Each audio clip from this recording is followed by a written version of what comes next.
Hello, my people. Hola, mi gente. Welcome to another episode, otro episodio de Hoy en Día TV. I'm your host and producer, Yessi Rodriguez. Welcome into the stage, my amazing co-host, Dr. Z, and the actionist, KD Barton Spirit. Hey, Hello, sis. How you doing? doing good, doing good. Even though it's kind of gloomy outside right now and it's raining and stuff, it's a beautiful day still. It's still a beautiful day, right? The beautiful day is like all about mindset. So it's beautiful. How are you doing? That's a good point. It's a beautiful day in the neighborhood. I'm doing wonderful. I'm great. I'm blessed. I get to celebrate another birthday. Yay. So that's always a blessing. And in my transitional phase. And thank you. Thank you. Yes. So I'm definitely looking forward to what this new year and this new age bracket that I'm entering now without saying too much. Without saying too much, right? Give my age away. But Right? overall, I'm You know doing that wonderful. need to know, right? So yeah, but it's good. But happy birthday. I'm loving the jacket. You got the bling on, looking good. Okay, birthday girl.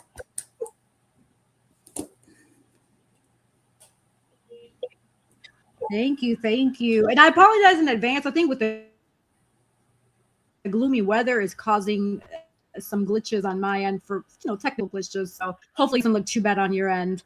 And for the viewers and listeners, hopefully it'll stay intact, right? This weather needs to Yeah. just go somewhere.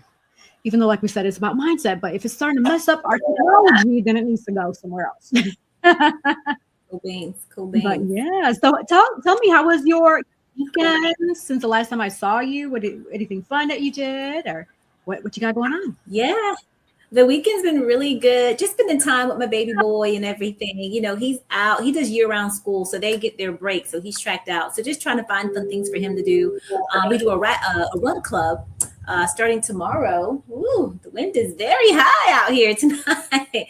But yeah, so he starts his run club on tomorrow, and we went to the jump park. Of course, we had a blast there. Actually, got a free little smoothie, so it was really nice. A lot of times, like, so the jump part that he likes is all the way out in Apex, and it's like about 40-45 minutes for me, and I'm like, oh, I don't want to drive out that far, but it is a super nice jump park, and they've done some great additions. But like, you sign up, they say, oh, get the membership because it's cheaper, but I never really want the membership because it's like I'm not going to drive out there every week for him to jump and stuff, because it's just like too far for me. But this girl, she was there, her name was Michelle, and she was like, no, I got you, because I say every time I sign up I try to cancel this membership and you guys keep charging my card, charging my car. And I don't want that to happen. So she's like, no, you haven't met me yet. She was such a good salesperson. She's probably only like 17, 18, maybe. I don't know.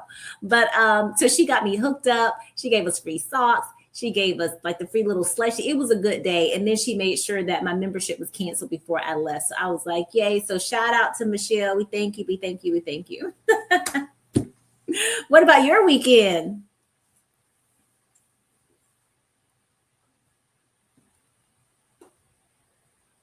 Can you hear me, Yessie? I think we got kicked off there, y'all. We're having some bad weather here in our parts, but there's like a tornado watch that's out. So we are trying to just make it do what it does. So there's a little bit of a connectivity issue kind of going on, but I'm sure she's going to be popping back on here any minute. So any of you guys out there got little kiddos? I got this one straight hair that's kind of going around in my face. Okay, you're back. All right. I was asking the audience, like, anybody out there with kiddos, right? They do these jump parks and all that kind of stuff. And how do you all like them? And, that kind of thing. So Awesome. Well, I will say I do love the hair though. Very pretty. I love the curls. You look fabulous as thank usual. So you. definitely that's a good look. I love that look for sure. And I know before I had to log off real quick and log back on, you asked what I did. So yeah, I actually had an eventful weekend because after the last episode that we did last week, the following day actually I went on tour to Philly with the National Alzheimer's Association, and we did the unforgettable stage play for the 20th time. So I've been touring with them since summer of 2022, and I was pregnant with my son. And so I was on stage with a big belly, and so it was great throughout the transition just to see the years in 26 from a theater standpoint. It was bittersweet, right? I get it. It's one of those things come to an end, but I know that God has even more amazing things in store. And it was great to network, to just be in that presence in that moment. And it was so sweet because they gave us a wrap party to thank us for everything that we've done and just for positively impacting the community, because this stage play really touched a lot of people. And I was able to capture some behind the scenes that do plan to post soon once I have a chance to edit it. But nevertheless, it was beautiful. It was great. I was blessed to be there and to have this opportunity. So yeah. That is awesome. That is awesome. So good. So good. And probably now it's like, oh, we don't see her now with the belly, so it's like a whole new person. That is cool. That's yes. That's doing such a really good work, getting the information out there about Alzheimer's, because so many people are dealing with this, so many families. And just to know that people like you all are bringing awareness to this disease that is very debilitating. It's one thing, it's one thing to have any sort of disease, but Alzheimer's, where, your family member, they don't remember you. Like, it really breaks your heart. You know what I'm saying? Or just kind of keep replaying the same, story over and over. It really, because it's basically, I've heard someone say this about Alzheimer's and dementia even. They say it's like you suffer two deaths, like the family does. So the person, whether it's a family, a mom or dad or somebody, parent, because they're wasting away, mentally, and they can't remember their children and stuff. And so it's like a death to the children, and they grieve. And then you have when the parent or whomever, they do die, and then you have the actual. So it's like, they call it like two deaths. I've heard some people say that, because you got to kind of wrap your head around and how to deal with all of that stuff. So it's really good that you all are out there doing the work and getting the awareness out. Is super important. Good job. Very good job.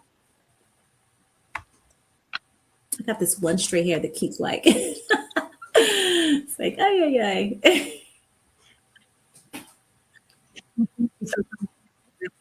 Thank you. And yeah, you're right. The Alzheimer's or Alzheimer's, the dementia does really have a heavy toll on the family, but also on the caregiver. And that was what the main important message is with the theater stage play that we did, is understanding the signs, early detection. And then also there was a fact that was shared within the stage play that only 3% of people of color, our people, get tested, because historical concerns with past studies and clinical trials that have negatively affected our community. Now, 2026, there is no trust, right? And so how do we break that barrier, break that gap? Because so much has changed, right? And so that was another message that we were trying to project and make sure that people were aware, is what happened then. Yes, that was horrible, catastrophic. And for those who don't know, I highly encourage you to go and do your research on the clinical trials that our people had to endure. It was pretty tough. But then fast forwarding to 2026, a lot has evolved, a lot has changed. And we won't know if these trials or medicines or et cetera work for us if people don't get tested or don't pay attention to the signs of early detection. So, yeah. Wow. Do you know some of the tests that they do for you to go and get tested for Alzheimer's? Like, I mean, we go get our checkups and stuff, but even in some of our checkups that I've even noticed, it's just like kind of the standard, like the baseline. I didn't know, like for myself, like having a dermatology checkup every year, right? As a part of my physical every year, you know what I'm saying? Checking my skin head to toe, front and back, you know what I'm saying? Looking for anything, because our skin, right? Even though it's melanated, right, we can still have cancers and things of that nature. And so just being able to detect those types of things. So do you know the type of testing that they do to determine if a person is like in the early stages or late stages of Alzheimer's?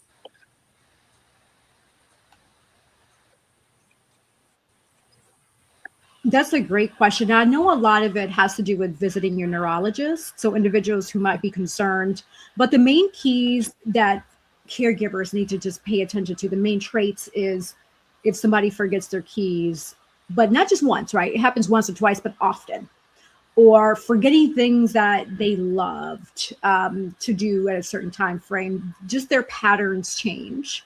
The way they communicate change. Or even when they're bringing up someone from the past that we all know passed 10, 20, 30 years ago, but in their mind is that person is still there.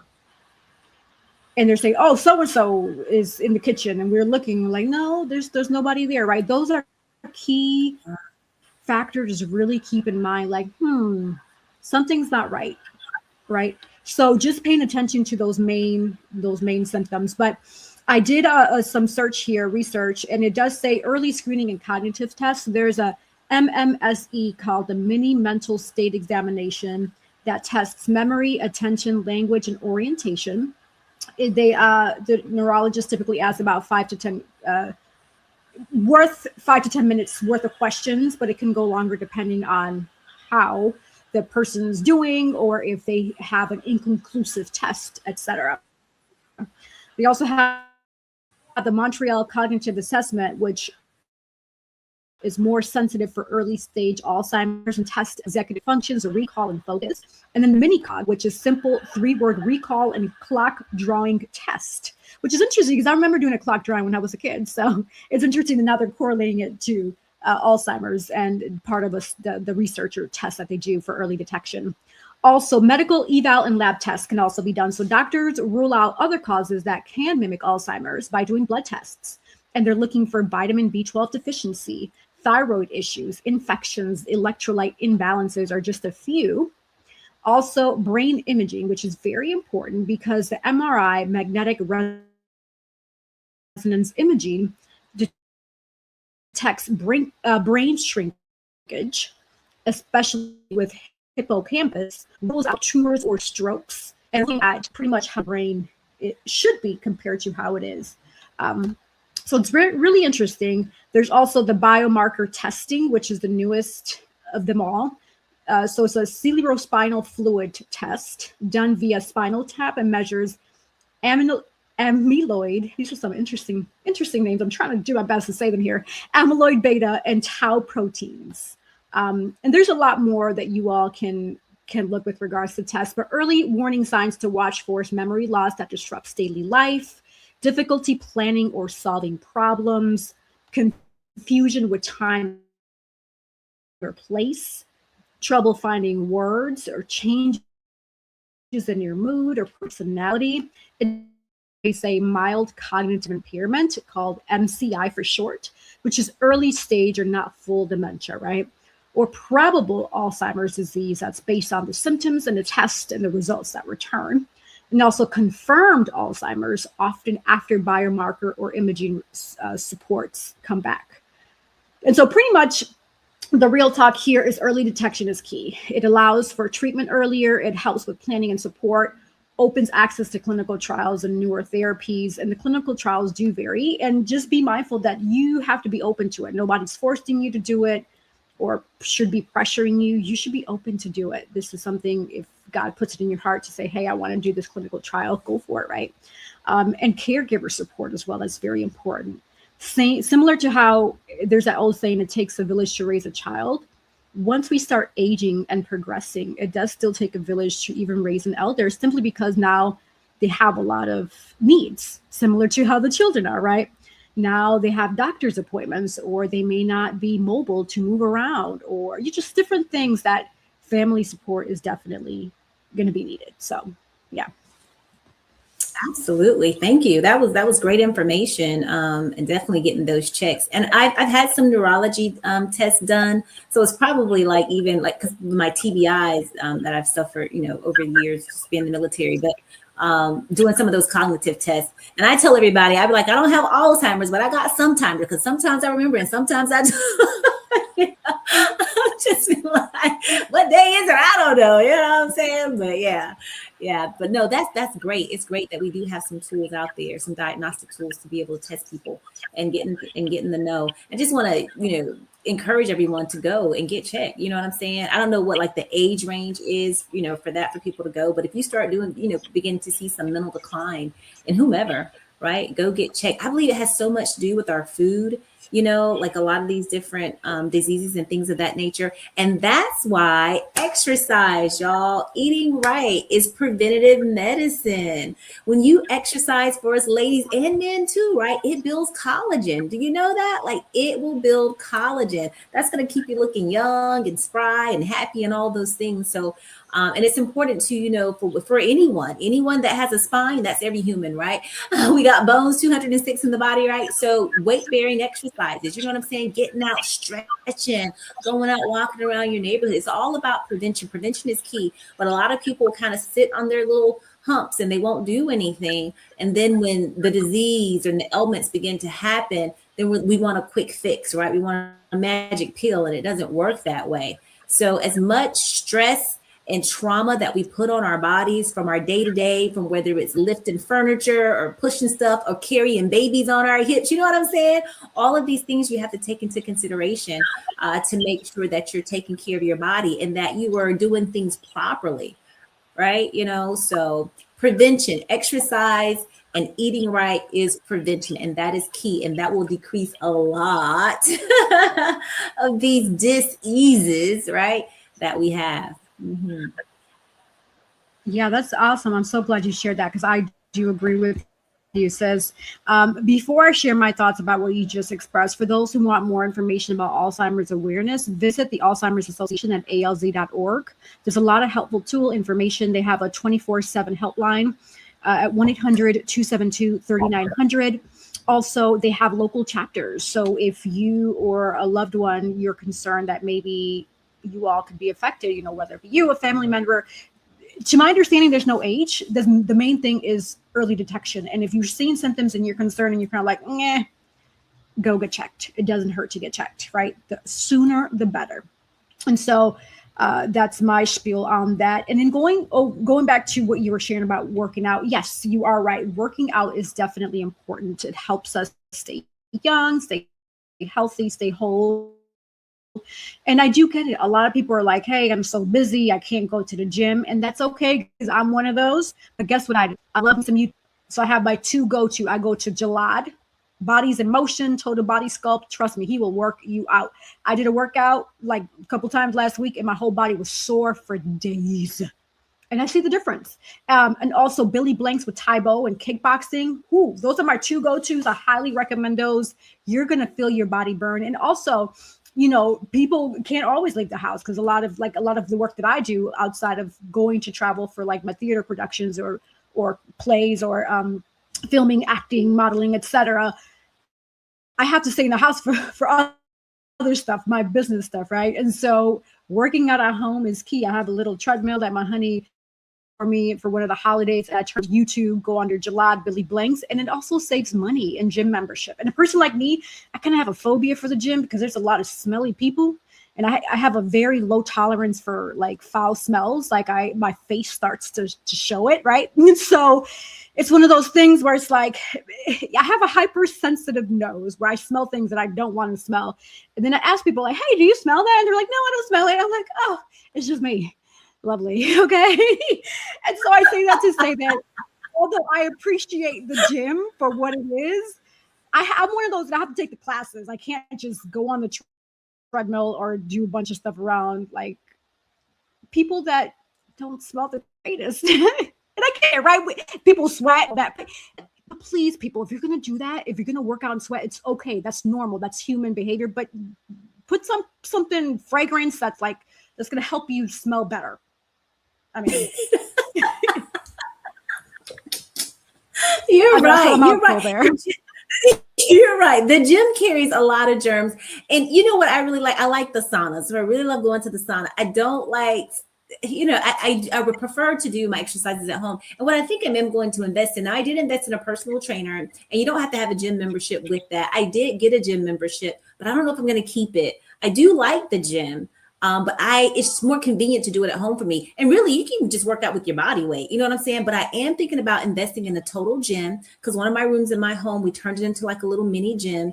But with the total gym, you can do the weights and all the stuff, you can make it. So I was just like, I'm thinking about doing that. I did like put mirrors up and all that stuff so I can see myself working out, seeing the guns, y'all, see the guns, okay? Right. And so y'all, I got a good report today, even with my personal trainer. So I've been losing body fat, yay, and I've been gaining muscle, yay. And we're not worried about the numbers on the scale, we're not worried about that stuff. But and I feel better. I feel so much better. So I do like it, but I definitely need like the weights, on there, because we need that for our bones, like I was saying. But I like the whole home gym, and you can do stuff with bands and your body weight, and those videos are just like perfect, right? And you can get a total body workout and be good and save money. I love saving money. So me too. Me too. So trust me, one day where you're up for it, select July, either total body sculpt or bodies in motion. You're gonna feel it. Like your body's gonna be sore for days, and I'm vouching for it. Now you're I've done it plenty of times. Huh? Go ahead. You're saying Jalad. Is that like how do you spell that, Jalad, for the viewers? How do we, because I've never heard of Jalad. Gilad. Gilid. So he's actually a personal, like his career. I don't know if he was like a wrestler or something. He's from like the 80s and 90s, but he became a personal trainer out in Hawaii. And he started making these home workout videos called Total Body Sculpt or Bodies in Motion. And they're all filmed in Hawaii. But they're amazing. Like, and you invest in like light weights and bands, like you said, your body weight. But the key is the way, I like how he motivates the people and how it's like routine based, like kind of like an aerobic exercise. Because I really miss those types of classes and concepts, like the aerobics type of style where you do 1 and 2. You know what I'm saying? So it's a lot of fun. Once you do it, you'll see what I'm talking about. Hey, maybe you and I can jump on like a face chat call. We'll do it together one day or something. Yes. And we'll do it. Yeah. We'll do it. I'm all down for that. Absolutely. That'll be fun. I love that stuff. I love it. Yes. Well, we have our special guest waiting behind the scenes. So let's go on a quick sponsor break and we'll be right back with Oyandia TV. Don't go anywhere.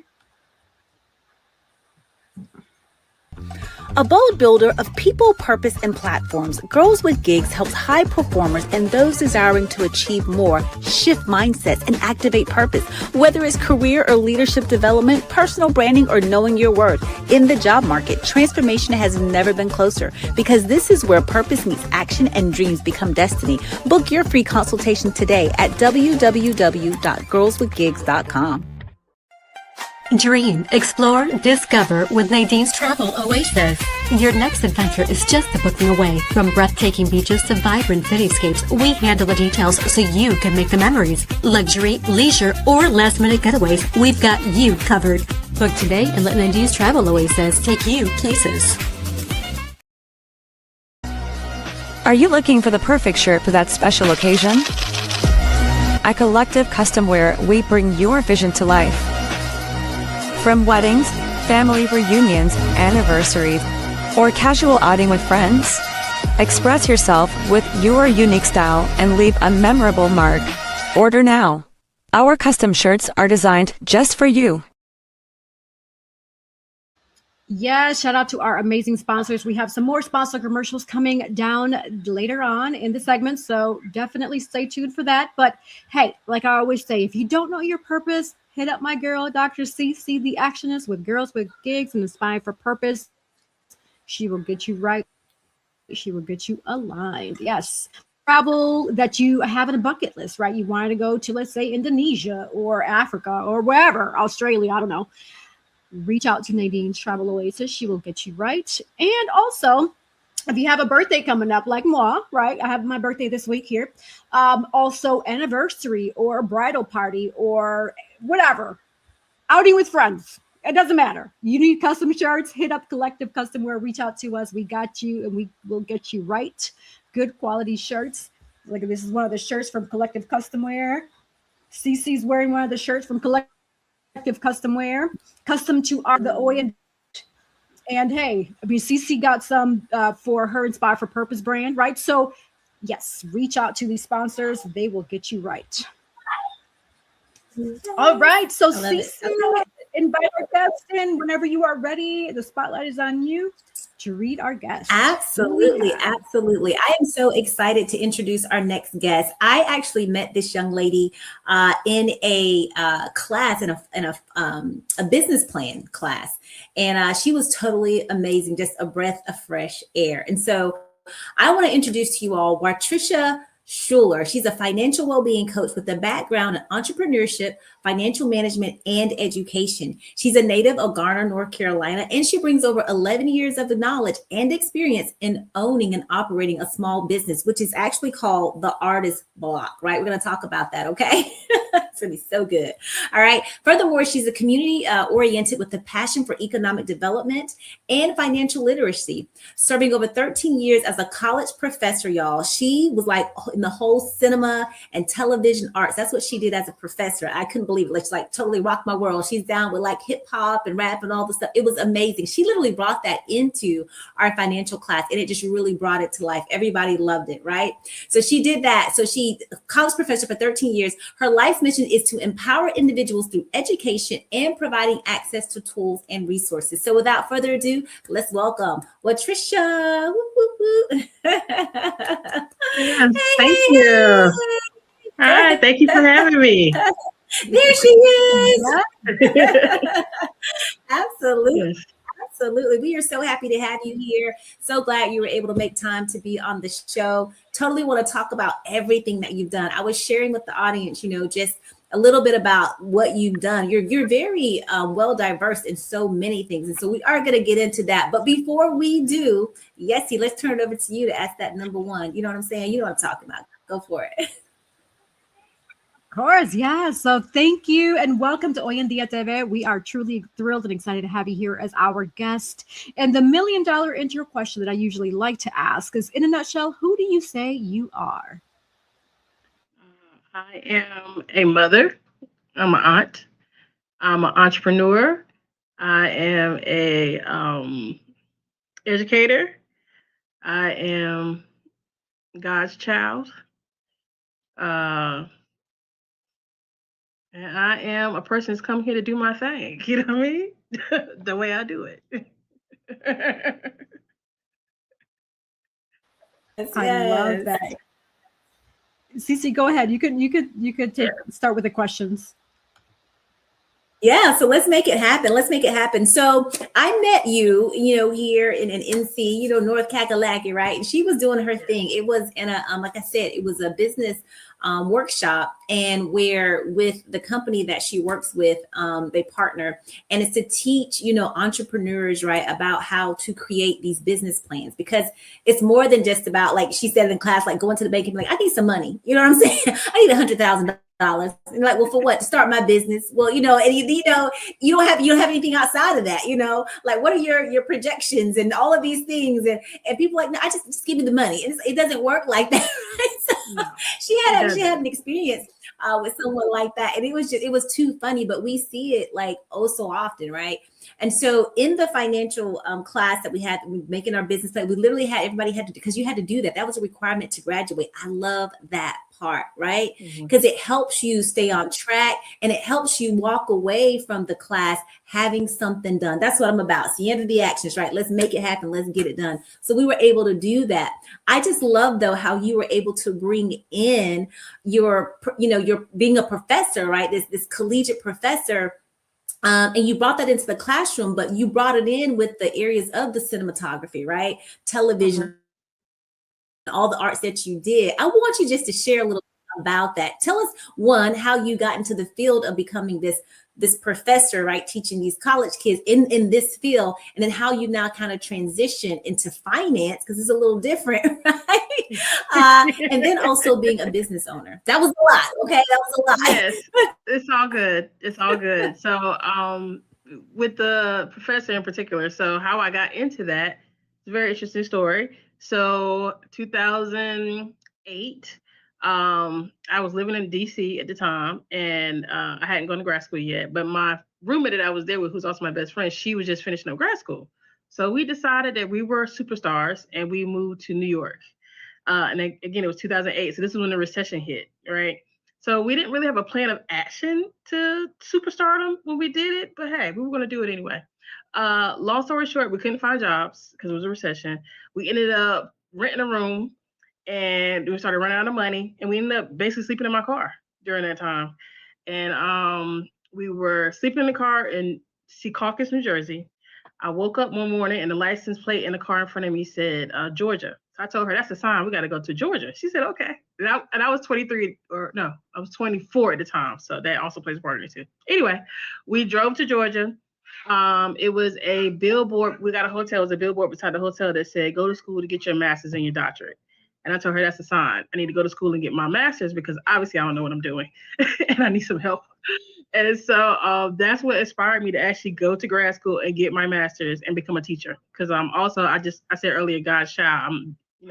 I believe in the creator. And God was speaking to me a lot during that time. And one of the things God told me was to become a teacher so I could teach people not to do what I did. So I ended up going to grad school at Howard. I got my master's. I actually got a job teaching at St. Aug in Raleigh while I was completing my thesis in the master's program at Howard in Washington, D.C. Because I'm from Raleigh, so I wanted to move back home. And I got the job contingent upon me graduating within a year. And I did it. So that was my very first job with St. Aug. And then from there, I ended up teaching at Shaw. I became full-time at Shaw. So that was my first time. I was a full-time assistant professor there. And then that began my journey as a professor. And the film part came into place because I'm an artist, naturally. I can draw anything I see. I can paint. I did music as a kid. And then I did do, I had a camcorder in high school. So I was like the kid who record everything. Like bring my camcorder to school, record everything. And then I would go home and connect the camcorder to 2 VCRs. And that's how I would edit at that time. So I was always really into media. And I felt like for me, filmmaking was the highest form of artistic expression for me. So that's what led me down that path. And granted, when I got started, it was more artistic focus and experimental artistic films. When I got to Howard, they taught me the traditional form of filmmaking and storytelling and narrative and things of that nature. So that was the part when it came to school. So the last university I taught at was Elon University in Elon, North Carolina, and I was a professor of cinema and television arts there. I also taught graphic design courses as well. So, that dealt with teaching people Photoshop, how to create flyers, posters, even with like the backgrounds, the YouTube banners, things of that nature. I could do all of that. And then I also would do some of those skills with my business as well. So in connection to the business, I come from a lineage of entrepreneurs. So my mother is a beautician. She owns her own book of business. My father and his father owned his own construction business. And then my grandmother, which is my mom's mother, her and her sisters own the Dogroom Salon in Raleigh. So it was in my blood to be an entrepreneur. As a kid, I was a kid selling like lollipops in school, or candy in school. My dad was in a basketball league, so me and my sister set up a concession stand and we would sell snacks. I was always doing things like that. I sold burnt CDs back in the day. I airbrush t-shirts, sold that back in the day. So I did a lot of things throughout the years. And my business partner, we actually met in undergrad at A&T. And she was an art major. I was a mass communications major, but I would take a bunch of art classes because I enjoy art. So even back then, she would talk about owning an art supply store, and she talked about it for years. So we got older. She was still talking to me about it, and I'm like, "That's really cool. We should put a coffee shop in there because I love coffee." And she's like, "Okay." And then years later, when I was actually teaching at Shaw, she called me and said that it was a art supply store in Greensboro called Adams Bookstore went out of business, and that was the last like authentic, independently owned art supply store. And she was like, so it's time to open an artist blog. And I said, okay. And that was January 2014. We legalized the business by April. We found the space in April. We built it out over the summer. My dad does construction, so he came and built the space out for us, and we opened in August. And so we're 12 years old this year with the artist blog. Yeah. So yes, we actually morphed. So we started out as an art supply store, coffee shop. And we did do events a little bit, but not the way we do them now. So the first year we opened in August of 2014. By May of 2015, we were dead, no sales, because we didn't realize it because we didn't know what we were doing. But all of our clientele were college students, and they all went home for the summer. So we had no money for like 3 weeks, and we were like freaking out, like, what are we going to do? So I found this business accelerator program, which at the time was called Triad Startup. It's now called Launch Greensboro. And I entered us into that program. And the director at that time said, well, where do you make your most money? And we said we made it from when we would do like open mics. And he said, we need to increase your programming. And that's what caused us to morph into the event space that we are today. So we have a full bar there. And we do artistic focused events like open mics, poetry nights, artist showcase, stuff like that. And we also run our space out. Yes. I feel like it was a third question. Oh my goodness, this is such a beautiful story.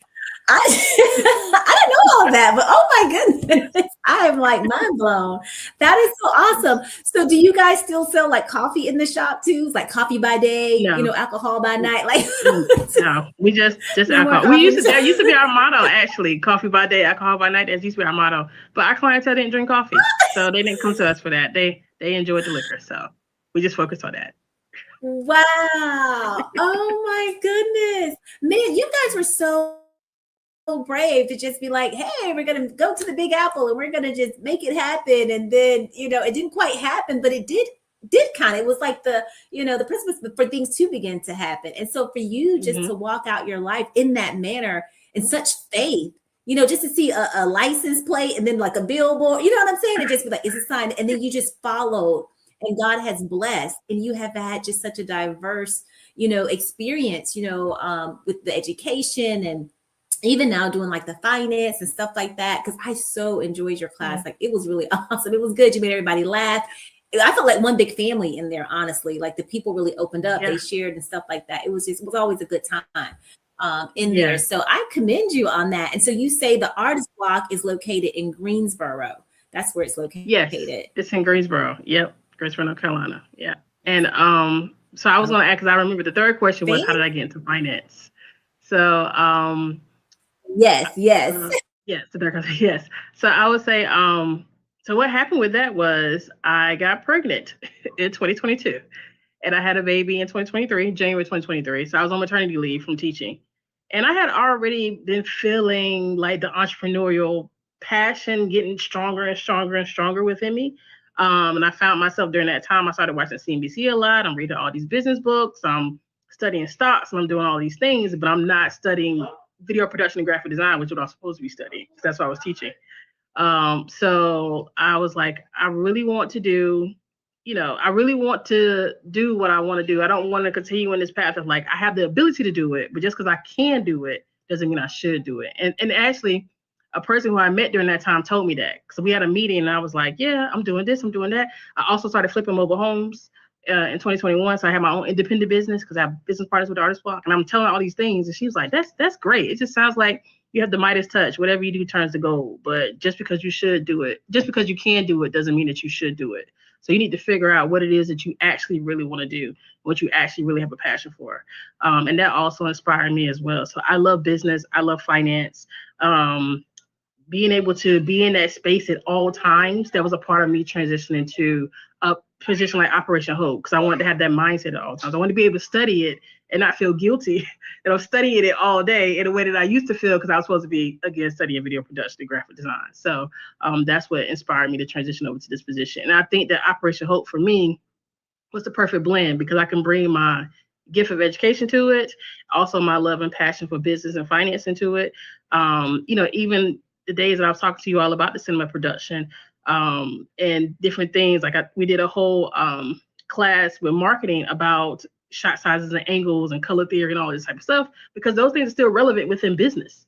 People just don't always make the connection. So I think it was all these synergies that were just coming together for me to be able to do that. That is awesome. Yeah, thank you for sharing that. And the good thing is that you're bringing a twist to traditional teaching, right? It's like, I feel like as people progress, the creativity aspect of just teaching in general sometimes gets missed. And it sounds like you nailed it on the spot, especially engaging the class. Cece, you gave good reviews of your class, and just the way that you're sharing and illustrating it, it does sound like it would be a good class, but that's because you use that creative aspect to entertain your people and also educate them. So that's definitely key. You don't want to bore the people and then fall asleep, but they ain't learning nothing, right? So that's great that you were able to nail that. Right. That is beautiful.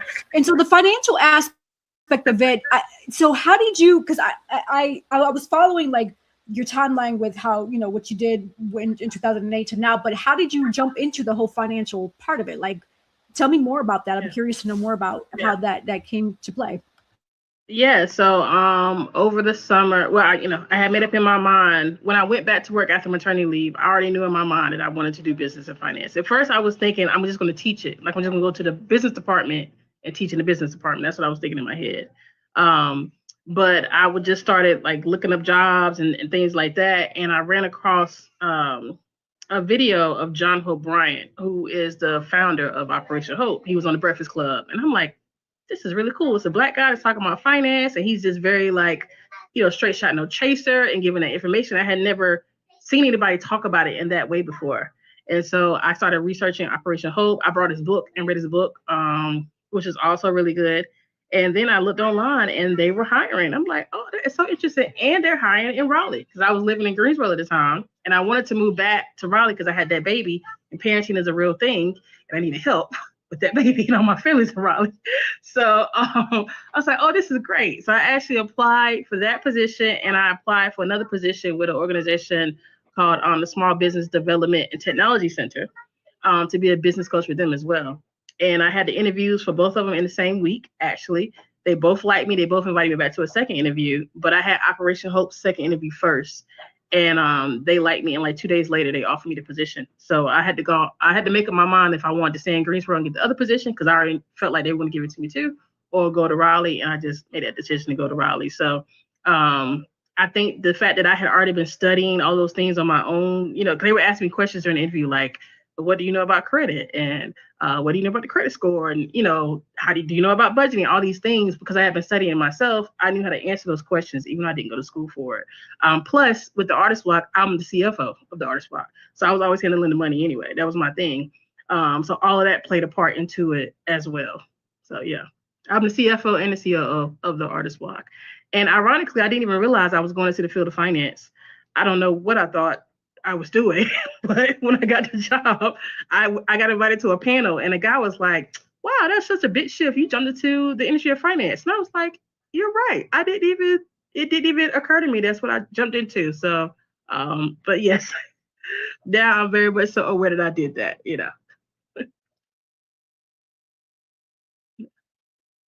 Yeah. Oh, you're muted, Yessie. You're muted. Oh, yep, sure am. That is awesome. Thank you so much for sharing that extra layer of information.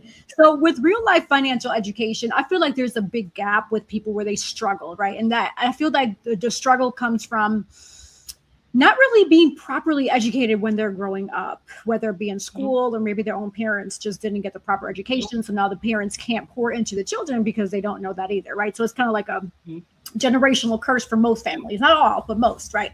And so with that in mind, the question that I have for you to start off with, can you break down the main differences between budgeting, saving, and investing in a simple way where these families, whoever's watching, that may be having a similar situation where they're struggling, can really understand, okay, budgeting, saving, investing?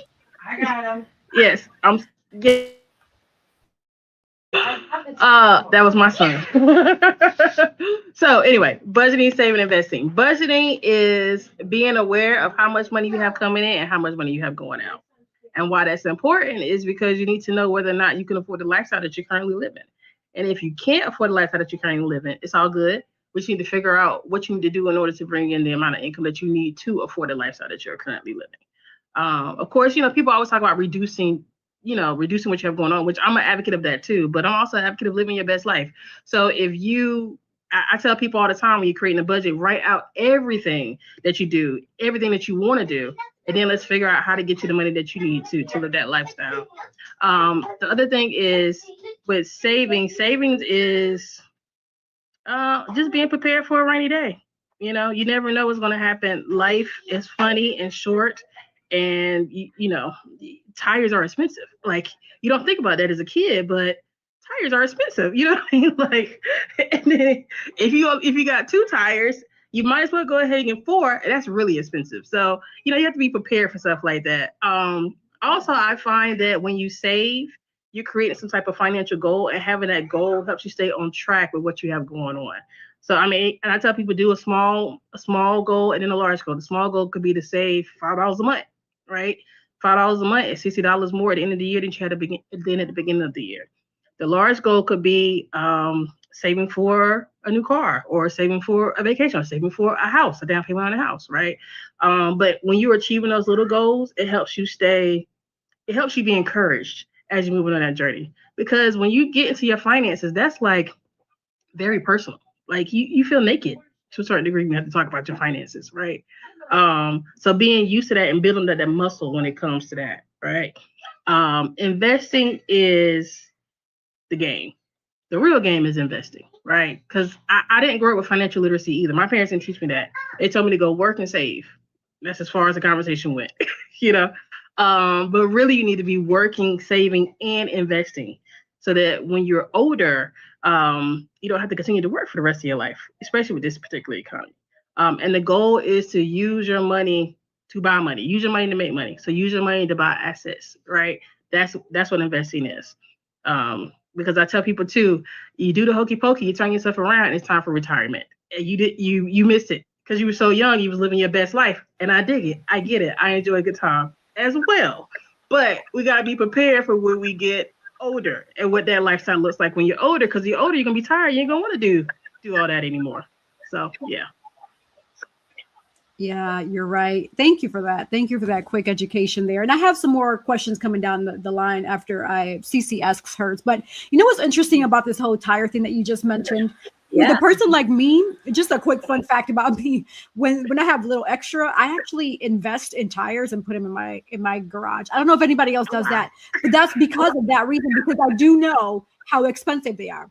So I remember a couple of times, a couple of people, when they came to my house and they saw tires in my garage, they're like, "Yes, why do you have tires in your garage?" It's like, because you never know where you're going to need some tires, right? And they're expensive, right? And I love finding them on eBay. eBay is the best, like, search, looking for the reviews. So whoever needs some tires right now, filling you in, eBay, they got some good ones for a reasonable price. Look at the thread and you'll be good to go. Start stacking them up. Just saying. Yeah. I'm putting that in my pocket. Oh, wow. You're the first. Yeah. Now you're the first, like, stack up some tires in the garage and whatnot. Because aren't you concerned about, like, the tires kind of like dry rotting because they're sitting for long periods? Like, well, not necessarily, because I don't buy them like for years. I buy them when I understand, like, the thread is getting low to the point where eventually, let's say within the next 6 to 9 months, I'm going to need to rotate them, right? So just not like years in advance when they're sitting there, but just be realistic, like 3 to 6 to 9 months. Yeah. But it's about the thread count. So people need to know about the tires. Talking about the tires, I took my car. My car is a classic, okay? My car is a 2004 little BMW. I love it. That's the last little body style BMW. You know, I'm a BMW girl, but I love my little car. And I was like, I'm going to ride it till the wheels fall off. Well, the wheels are falling off, okay? So go in and make some of those repairs, and I'm like, OMG. So there's some maintenance I got to get done, and I know it, but I've kept maintenance up with my car. That's why it's just every time I take it into any mechanic, everybody's always trying to buy my car because I keep it in really good condition. And so there's some stuff coming up because it's an old car, 2004. That's a pretty old car. It's a classic, y'all. It's a classic. And so, but yeah, I had to get some repairs done on the car and stuff today, and I was just like, okay, I'm gonna do a little bit right here because I want to be able to pay cash, and I want to put it on my credit card because we paid like off all of our credit cards except one, right? And that's the one we like put our bills on, and then we're trying to like pay it completely off, and then we can put our bills on it and then pay it off every month, right? Because that's how you know when you're really managing credit correctly. It's like, because you have that money. A lot of people use credit cards as a buffer, and then they carry on these balances, and then you kind of get in trouble with that because it can really get out of control. I mean, I paid off in my younger year, right? My 20s and my 30s. I was like, I had credit card debt like $20,000, and I got to the point to where I did pay it off, but then I just re-racked it back up again. So it's like, so understanding interest rates is like very, very key in everything that you do, because they're making money off of you. So you definitely want to make money off of them. And then we talked about the investing. That is key. Compound interest, right, is like the mother load. Okay, what I'm saying? And especially like, for your young kids and stuff, and you begin to start just investing 20, 50, $100, because little kids, they got like years, what I'm saying, to grow and stuff. They're making tons and tons of money. And I believe a lot of families, in our culture had that conversation like, yeah, work hard and save. But save how? Right. Oh, just put it in a savings account, which is not making you any Right. money, right? We Right. need to get into some Right. high yield accounts or some stocks, the things that we buy, the things that we understand. People think that you have to buy like a whole share of a stock, and that's not true. You can buy dollar amounts, right, of stock, right? You might only have $50, but you can continue to buy until you begin to own that entire stock. So talk a little bit about some, and maybe you want to share, I don't know, but talk about like some of the good stocks out there you think that people should, you know, invest in, you know, that's making money. I know tech right now is a big thing. One of the ones that we're, you know, investing in my own family. It's like the AMD, the NVIDIA, you know, of course the Teslas and, you know, Amazons and all that kind of stuff. But are there any other like stocks that maybe people can kind of come in on to try to like, you know, earn some extra cash? Well, I would say, because I'm not a fiduciary. I'm not a financial advisor. Not yet anyway. But so what I would say is that for me, what I did is when I left Elon, I rolled my 401k into a Roth IRA, self-directed Roth IRA, and I invested the money into the stock market myself. Because a lot of people too don't even realize that their retirement is invested into the stock market. I don't know where they think it's going, but that's where your money's being invested, is in the stock market. So I did that. So that particular portfolio I use as a growth portfolio, and then I opened up an additional portfolio and I use that as a dividend portfolio. And I did that because I wanted to experiment, because this was all new to me. So I needed to see what it looks like to have a dividend performing portfolio, what it looks like to have a growth performing portfolio. My dividend performing portfolio is actually doing really well. It's actually doing better than my other portfolio. That one's doing good too. And how I like I said, I watch CNBC and I'm studying all the time, but really what helped me figure out which approach I wanted to do was ChatGPT. Like I said to ChatGPT, tell me the 10 top performing dividend stocks with the highest yield, and tell me how much they were performing in the red 5 years, 3 years, 1 year, 1 month. And then tell me when the dividend comes, so I can be aware and create like a chart. And it gave me, I did that multiple times, so it gave me a bunch of them. I kind of narrowed them down based on the ones that I understood, the ones that I was familiar with, and then again, the ones that had the highest performing dividend yield. Because some of the dividend portfolio, the stock doesn't necessarily perform that well overall, but the dividend is really good, right? So inside of that portfolio, I have JP Morgan, I have Philip Morris, the cigarette company. I have MO, which is a tobacco-less company. I have a real estate company inside of there, and they're all doing pretty good within there. Actually, for dividends and for growth. Actually, within my growth portfolio, I have NVIDIA and AMD and stuff like that. But what I will say is I also have VOO, which is an ETF, which is essentially a combination of a bunch of different stocks all come together, which is good, because if one stock is not performing as well as the other stocks are there and they're good enough to bring everything up. And my ETF is actually doing really, really good. I have VOO and I have QQQ within that portfolio. So I would tell people starting out to look into ETFs really in the beginning. And when you look at the ETF, look at what's inside of the ETF, because each ETF is different. So VOO is the S&P 500, so it has all those companies in it. But QQQ is all technology companies, right? And it's ETFs for every sector. It's one for healthcare, it's one for energy, it's one for consumer discretionary, right? So whatever you feel comfortable with, look into those ETFs and start with that. The thing that I loved about the dividend portfolio is immediate income. So every quarter, one of them is every month. Like I'm getting a little bit of money in the account. It's not a lot because I'm building it up. I ain't got there yet. But it's still good to see it, because I think too, it's this phobia around stocks and the stock market and like, oh, it's not for us. No, the stock market's for everybody. That was just put out there so that we could be discouraged from it. But it's for us too, right?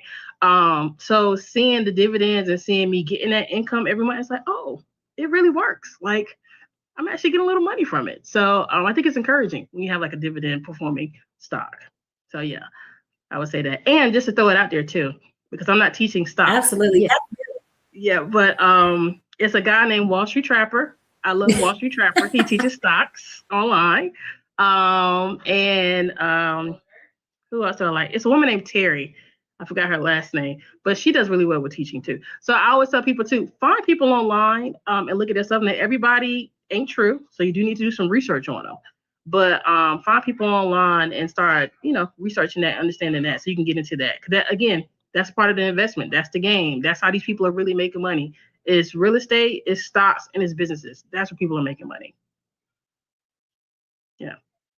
I love it. I'm glad you mentioned QQQ and VOO because I have those in my portfolio. And Yes. Let's Win Financial, guys. We had him on the show, and he talks about all of that, and just a really good, team to kind of join to get. He's an educator, Sherwin Riley, and so Let's Win Financial. You guys can check him out too online with everything. I'm so glad that you mentioned that. You know what? Wall Street, the stock market, for those gamblers that are out there, that's where you should be gambling. Okay. Because it's all a gamble. You're gambling. That's what it is. You know what I'm saying?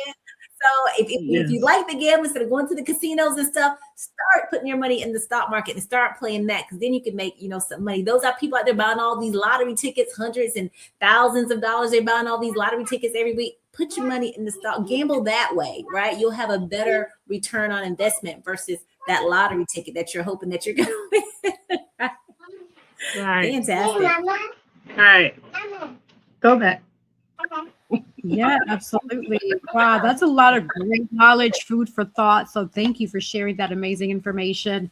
Now, this question is pertaining to entrepreneurship and growth. So what advice would you give to aspiring entrepreneurs who want to start a business, have that desire, right, but feel financially unprepared? Because, with a business, it requires money, right? So what would be some food for thought, some strategies that you would share with regards to that thought?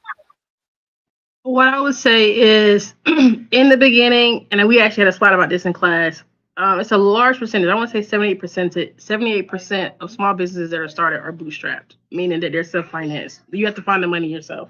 So even when you're strapped in the beginning, you have to get a plan to figure out how to get that money. Hold on a second, I apologize.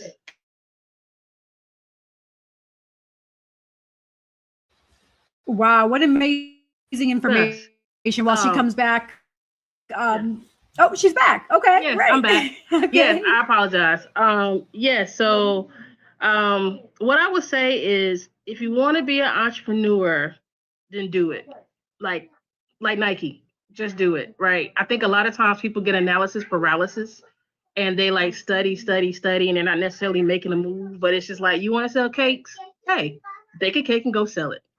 It's just that simple. You know what I mean? Like, and see if people like your cakes.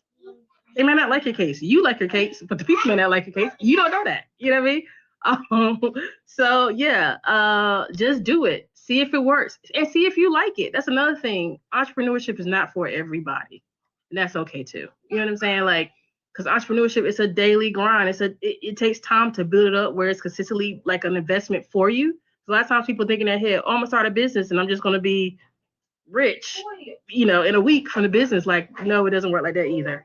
So yeah, being aware of that. And just do it. If you want to be an entrepreneur, whatever you want to do, just do it, is what I would say. And don't overthink it in the beginning either. Like, you do need a business plan, or rather, you do need a plan of action. You do need a plan of action. So, if you want to cut grass, for instance, maybe the plan is, I'm gonna get 10 yards this week to cut the grass, right? And then as you do it and you're building it up and you realize that you like it, and you realize that people like you and your customer service, then let's talk about a business plan and like getting that together and going to get a loan from the bank and getting all these proper equipment and all of that type of stuff. Like, but in the beginning, you don't necessarily need that. And I think people think that too in the beginning. Like, I got to get all these things in place. I got to have everything lined up before I can go. No, you don't. You just got to do it. You got to jump out there, like jumping into the water. Know that you're going to float back to the top. It's going to be okay. Awesome. Before we transition over to last minute words, Cece, did you have any follow-up questions for our guest today? I mean, we can talk all night, you know what I'm saying? But I love it. I just love it because you really touched into so many areas of just life. You know what I'm saying? And this is vital information that you got to know this stuff. Like, at some point, you're either going to experience experience it for yourselves, or the experience is going to be brought to you. So you're going to get it one way or the other, right? And so it's better that, we're going out and we're seeking and gathering the information and that stuff so we can be prepared, rather than having something happen and then you got to get prepared. You know what I'm saying? So this is just valuable or invaluable information. I'm so glad that you're on the show. Definitely have to have you back, because I'm like, we can just go on and on and on, right, with everything, because your entrepreneurial journey, with the events that you're planning, how you shifted, from the artist block and all of that kind of stuff. Like you made different transitions, and you being the COO and you being the CFO, those are pretty big positions in a company. So it's like you're wearing the many hats, and those make a difference, being, that whole, chief of operations. You got to make sure that things are flowing day to day, in and out, and that kind of thing. And it's a lot of work, and entrepreneurship is not easy. Because you're the one doing everything. Normally you're the CEO, the CFO, the COO, all the OOs. Okay. So it's like, okay, what have I got myself into?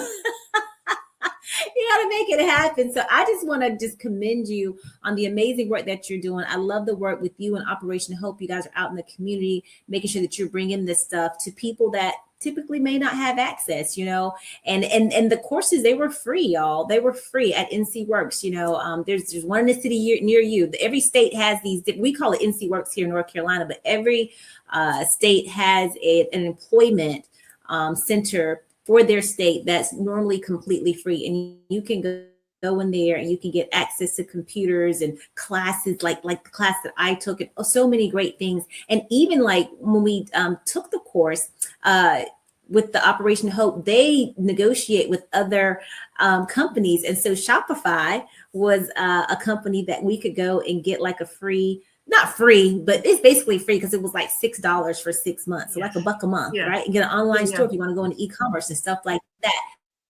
So there's like bonuses. It's worth your while to go out and check out the things that your state has to offer. And people like, Watricia going out to teach this information. So if you're here under the sound of my voice, right, for all the viewers and listeners out there, right, make sure that you guys go to, if you're here in North Carolina, go to NC Works, check out all the wonderful things that they have to offer the community, and take advantage of the stuff that's out there, because we can get information at our fingertips. You know what I'm saying? And so there's no reason, like you said, just do it. There's no reason to sit back and wait on these things. So just get up off your humps, okay?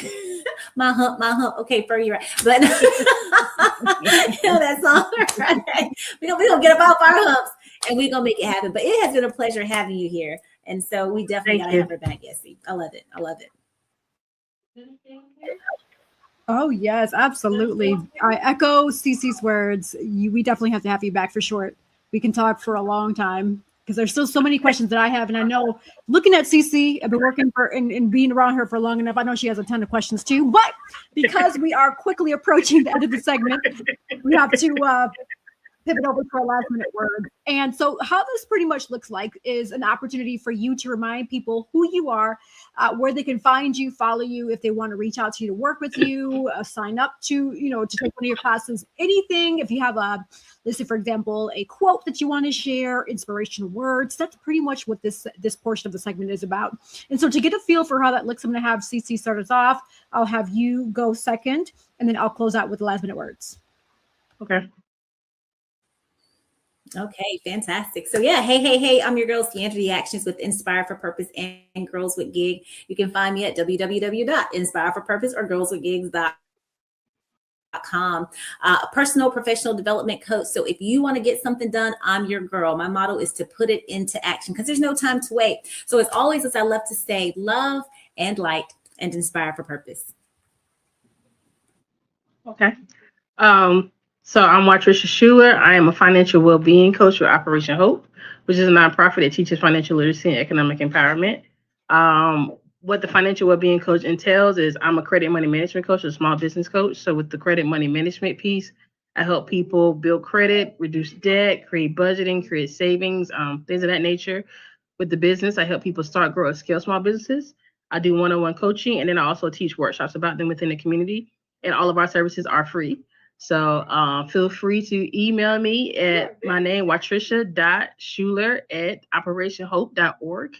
Or you can always go to Operation Hope's website, which is www.operationhope.org, and you should be able to find me from that page as well. Or you can find a coach that's in your area, wherever you're located.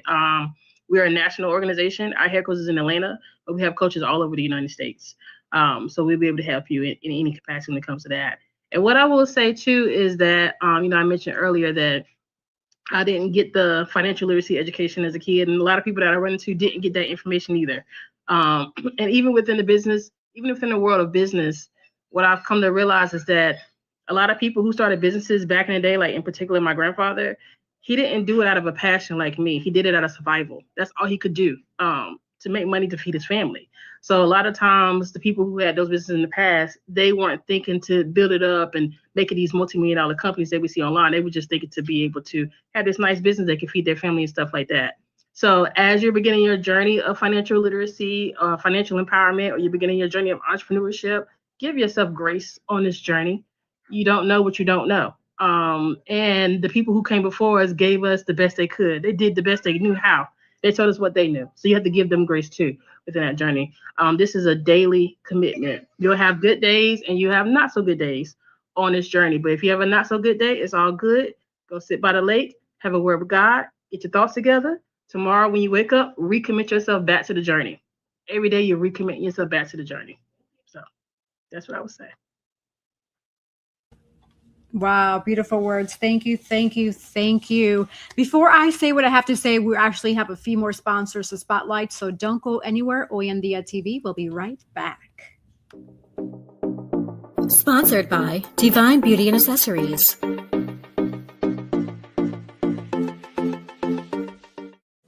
Watch Hoy en Dia TV, Thursday, 7:30 p.m. At Cab Zenza, we believe beauty is a ritual, not just a routine. Rooted in intention and inspired by nature, our skincare is crafted to nourish more than just the skin. It nourishes the spirit. Every jar is made with purpose. Because when you flourish inside, it shows on the outside. Cab Zenza's isn't skincare, soul care. From the moment that I put this Cab Zenza on my skin, it feels most amazing. As you can see, it has your skin glistening, it's moisturizing. You too should get Cab Zenza. Luxurious body butters. Sponsored by Collective Wear. Available at www.yessirodriguez.com/shop and myrod-enterprise.com/shop.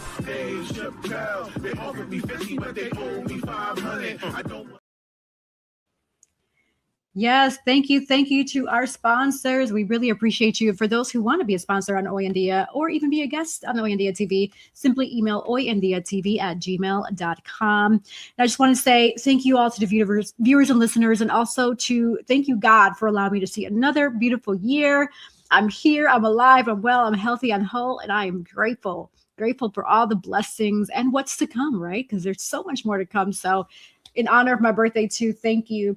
And in honor of Women's History Month, thank you to our special guests as well for being on here with us. And always to my amazing co-hosts, Dr. Cece, the Actionist, and Nadine Barton, Entrepreneur, who's here with us in spirit. She wasn't able to join us physically, but I feel her presence. She's here with us in spirit, right? And so with that in mind, for those who want to know more about me, find me, follow me. It's really simple. Just go on Google, Safari, Internet Explorer, Edge, whatever, and type in YESSE, Yessie Rodriguez, and voila, I pull right up.